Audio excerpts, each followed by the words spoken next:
지자체가 직접 해외를 방문해 외국인 계절 노동자 채용 면접을 치르는 일이 부쩍 늘고 있습니다. 그동안 브로커가 노동자 선발과 관리를 대행한다며 보증금과 수수료를 떼왔는데 이때 여러 부작용이 생겼기 때문입니다. 전주문화방송 전재웅 기자입니다. 베트남을 상징하는 깃발이 걸린 강당에서 지원자들이 면접 차례를 기다립니다. 면접관으로 나선 익산시 공무원들이 이런저런 질문을 주고받습니다. 국내에 들어온 뒤 이탈하거나 잠적하지 않을까 하는 우려 때문에 지자체 관계자가 직접 현지를 방문해 계절 근로자 채용에 나선 겁니다. 작년은 계절 근로자 선발을 베트남 외화수배에 위임하여 진행하였는데 무단 이탈이나 농업 현장 부정응 등이 발생했습니다. 기존의 계절 노동자 도입 방식은 일명 브로커가 지자체와 업무 협약을 맺고 인력 선발을 대행해 한국에 보내는 방식입니다.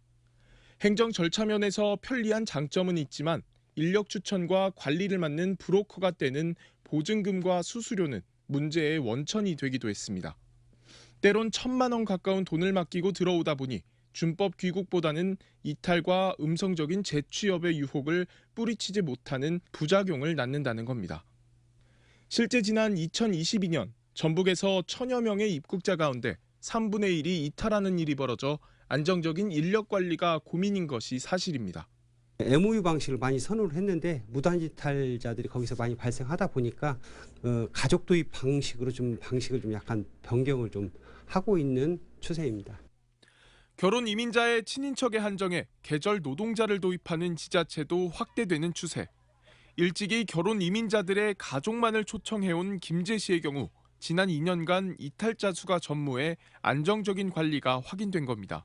이분들이 결혼 이민자 가족을 통해서 오기 때문에 심리적인 안정감이 있어요. 저희가 작년 같은 경우에는 이탈률이 없었거든요. 단 결혼 이민자 수가 대폭 늘지 않는 이상 도입 인력 확대에는 한계가 있어 별도의 대책이 필요한 것도 사실입니다. 이처럼 업무 협약 방식에서 친인척 도입, 지자체 직접 선발로 계절 노동자 도입이 점차 체계화되면서 지난해 전국 이탈자는 1%대로 안정화되는 추세.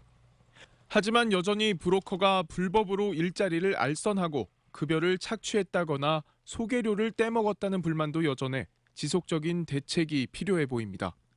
MBC 뉴스 전재웅입니다. 언제 어디서나 내 손 안의 뉴스. 광주 MBC 뉴스 유튜브 구독으로 함께하세요.